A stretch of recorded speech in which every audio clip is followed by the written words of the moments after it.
ومديني مبلغ كبير قوي. ففرحت بقول له ايه ده كله، هي لعبت معاك ولا ايه؟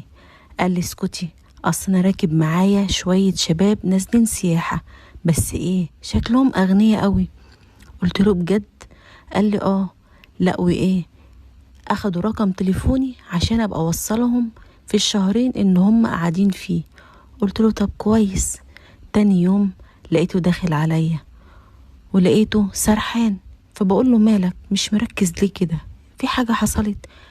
قال لي في فكرة كده في دماغي ومش عايزها تضيع، وفرصة مش هتجيلنا غير المرة دي، يمكن ما تتعوضش تاني. قلت له ايه هي؟ قال لي اصل هما عايزين مكان يكون امان، وكمان عايزيني اجيب لهم واحدة يقضوا معاها وقت ظريف، وانا مش عايز الفرصة دي تضيع من ايديا. قلت له هم اغنياء قوي كده؟ قال لي اه. اديكي شفتي الفلوس. قلت له طب خلاص، ما الشقة دي موجودة. قال لي تصدقي فكرة. قال لي طب وبعدين؟ قلت له وبعدين ايه؟ قال لي والبنت انا مش عارف، انا ما اعرفش حد تعرفي انت حد؟ قلت له اكيد ما اعرفش حد. طب ايه رأيك ابقى انا البنت اللي هم عايزينها؟ وطبعا عشان جوزي طماع وافق على طول من غير ما يفكر. الفلوس زغللت عينه وزغللت عيني انا كمان، وانا كمان كنت طماعة. قال لي بجد؟ قلت له ايه المشكلة، هي مرة وهيسافروا بلدهم ومحدش هيعرف بحاجة. قال لي تمام.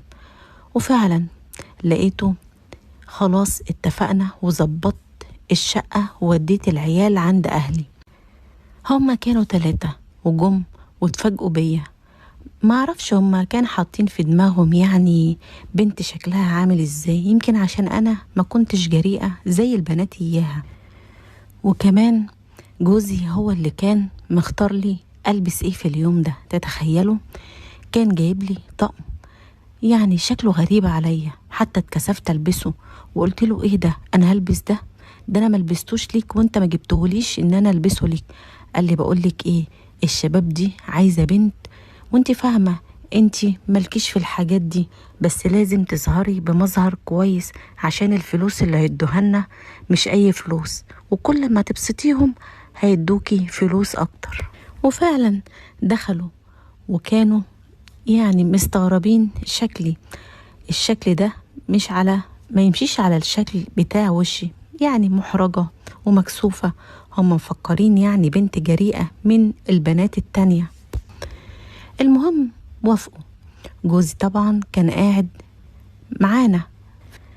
انا كنت محرجة جدا، وكمان محرجة عشان جوزي قاعد ومش متخيلة الموقف هيمشي ازاي ولا البداية هتكون ازاي. بس لقيت جوزي هو اللي قام بكل حاجة، دخل المطبخ وجاب عصير وجاب فاكهة وظبط الدنيا وفتح التلفزيون وقعد